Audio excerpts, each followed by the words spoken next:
avec, j'ai pu jouer une CAN, j'ai pu jouer une Coupe du Monde. Enfin, vraiment dans une J'étais carrière à, d'entraîneur. j'étais à 2 doigts de jouer les Jeux Olympiques, hein.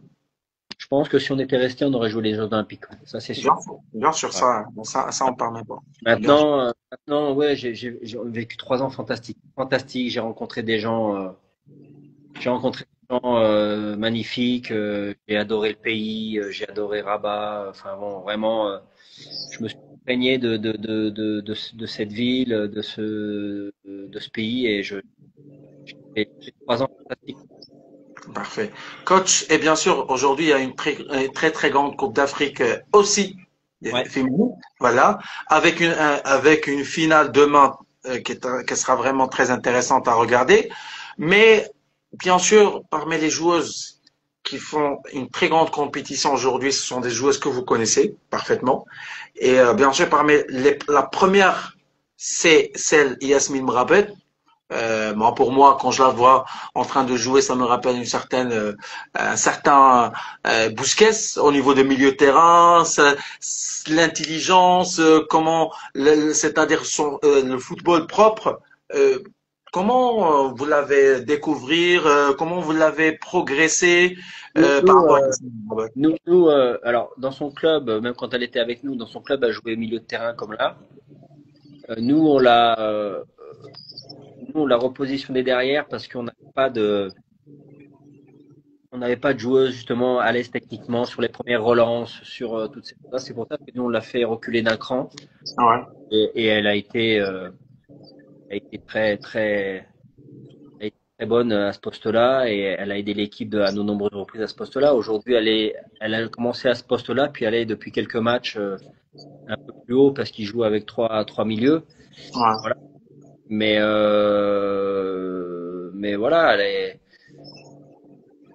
elle progresse. Elle est sur son poste de prédilection parce qu'elle veut jouer. Elle a toujours voulu jouer au milieu de terrain.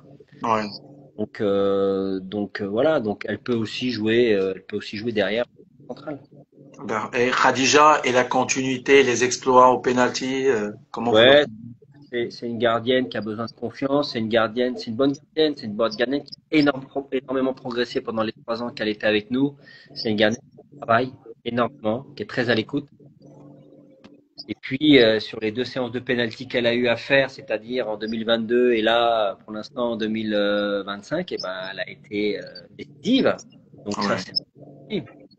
Bien sûr. La progression de Nouaïla au niveau de la relance, de ses interventions, etc., comment vous l'avez trouvée?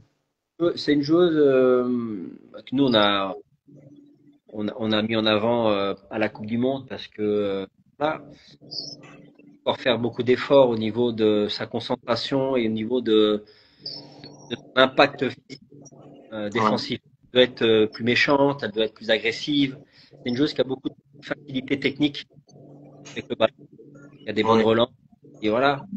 oui, Et quand on est assez bon techniquement, défensivement, on oublie un peu l'aspect défensif. oui, Il faut qu'elle soit, et on l'a vu sur les derniers matchs aussi, elle s'est fait surprendre 2, 3 fois sur l'agressivité, elle n'était pas assez agressive dès le départ. Après, ça reste une très bonne défenseur centrale. Bien sûr, quand on parle de votre équipe et quand on parle de notre équipe, on parle du capitaine, de Rizlan. Ouais, Leader, je sais que peut-être elle vous a un petit peu, je vais pas dire qu'elle vous a aidé, mais elle était le coach, c'est-à-dire au terrain. Qu'est-ce que vous pouvez dire par rapport à Rizlan et sa carrière? nous, on l'a utilisé devant la défense pour ressortir ses ballons, pour justement être la première relanceur. C'est une joueuse qui a énormément de faculté à courir et à donner le ballon et à faire jouer les autres. Donc on avait besoin de ça, nous, à ce moment-là, pour l'équipe. Là, elle joue aussi un peu plus haut, elle joue deuxième attaquante aussi un peu plus haut de temps en temps. Elle est aussi à l'aise. C'est une joueuse qui est très très bonne techniquement, qui sait bien faire jouer les autres. C'est une joueuse qui ne déçoit pas, Ouais, toujours d'un très très bon niveau. Euh, c'est une des joueuses qui court le plus sur le terrain. ouais. Voilà, et puis c'est un exemple pour les autres joueuses. Euh, le seul petit défaut que je pourrais lui reprocher, c'est que malgré qu'elle ait mis un but fantastique, elle ne marque pas cette but. Oui, oui, effectivement. voilà, avec la qualité qu'elle a. Mais voilà, elle représente bien le mot capitaine de l'équipe. C'est quelqu'un qui est respecté, quelqu'un qui donne tout sur le terrain et ça c'est très important. Coach, un grand coach au niveau de football féminin. Demain, c'est la finale. Nigérian, le Maroc. Le Maroc avec un début qui était un peu, allez, on va dire un peu difficile, surtout avec ce fameux match nul contre la Zambie. Le Nigérian qui a marqué dès le départ avec des victoires faramineuses, 5 buts à 0, etc. 0. Ah ben voilà. Et 2 Ouais. buts à 1 à la dernière seconde, ça veut dire que c'est une équipe qui joue jusqu'à la dernière seconde, là où il n'y a pas des moments faibles, etc. Nous, on sort d'une demi-finale qui était un peu compliquée, surtout une première période qui était un peu catastrophique. Comment vous trouverez cette finale de demain? Logiquement, le Nigeria est favori. Ouais, Euh, Même si le Nigeria a beaucoup fait tourner et joue peut-être avec des joueuses un peu plus jeunes. ouais, Euh, et puis les anciennes sont plus sur le banc, amenées à rentrer. Et cette équipe du Nigeria, elle a commencé aussi tout doucement et puis elle est montée progressivement en puissance et elle a été très impressionnante contre la Zambie. ouais. Après, elle est, elle, elle est tombée dans un partie de groupe qui était difficile parce que jouer la Zambie en quart, jouer l'Afrique du Sud en demi, euh, fait Ah quand oui, effectivement, tout c'est à quand fait. même des morceaux qui sont assez impressionnants. Donc,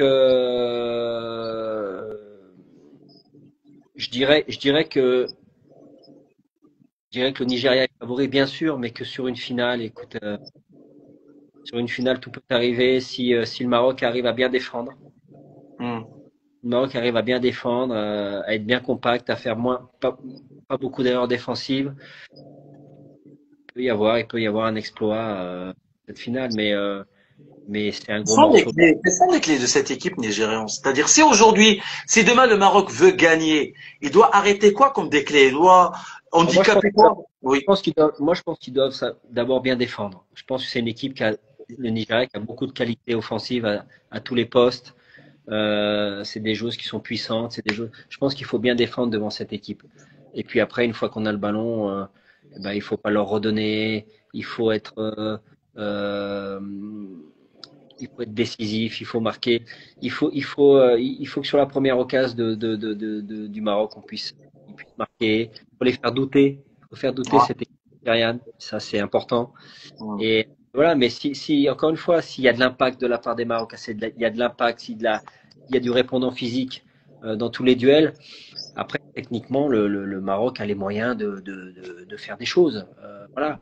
Mais, euh, mais je pense qu'il faut avant tout savoir bien défendre contre cette équipe, les mettre en difficulté, leur montrer que le Maroc est capable de rivaliser physiquement avec elle. Et puis sur les coups de pied arrêtés, ces choses-là, il peut y avoir des petites failles de l'adversaire. Bien sûr. Bien sûr. Maroc ou bien Nigérian? C'est du 60-40, c'est du 55-45, c'est Ah, du 50-50? je dirais 60-40 pour le Nigeria. D'accord. Coach, comme il nous reste un petit peu deux petits sujets rapidement à parler avec vous, on peut pas passer à côté d'une saison exceptionnelle, stratosphérique de la part de Ashraf Hakimi, ce qu'il a fait avec le PSG, Ouais. presque 70 matchs, presque, on va dire, presque 60 kilomètres, 60 000 kilomètres qu'il a couru tout au long des 70 matchs. Hein. Voilà, on va dire, c'est une moyenne de 10 kilomètres jusqu'à 7 kilomètres par heure. Comment vous évaluez cette saison exceptionnelle Elle résume la saison du PSG. C'est une saison exceptionnelle. Après, euh, on parle du Ballon d'Or, on parle. Encore une fois, c'est tellement compliqué. Euh, c'est rare bon, lui, il est positionné en tant que latéral droit, mais c'est quelqu'un qui a beaucoup de qualité offensive. Euh, ouais. Est-ce qu'on le jugera en tant que latéral? Est-ce qu'on le jugera en tant que milieu offensif? Voilà. Mais À quel point, pardon coach, à quel point cette Coupe du Monde des clubs de Haussmann, allez, pour qu'on soit clair de cette débat, à quel point cette Coupe du Monde qui était un petit peu ratée, mis à part la première période contre le Real de Haussmann, ça peut changer quelque chose entre le duel Ousmane Dembélé et Achraf Hakimi par rapport au Ballon d'Or. Parce que là, on parle de Achraf qui était dans la régularité depuis le mois de septembre jusqu'au dernier match, mis à part le dernier match qui était un peu nerveux, etc. Est-ce que ça peut changer quelque chose, on va dire? Généralement, c'est pas sur un match que tu loupes ou que tu es bon, tu es Ballon d'Or. C'est Ah, sur une c'est partie. excellent. Sur une partie. Et après, il y a d'autres joueurs. Il y a le petit Yamal qui fait une saison, qui est une très bonne saison. Enfin, moi, je trouve que je, les pronostics, c'est toujours à l'inverse de ce qu'on pense.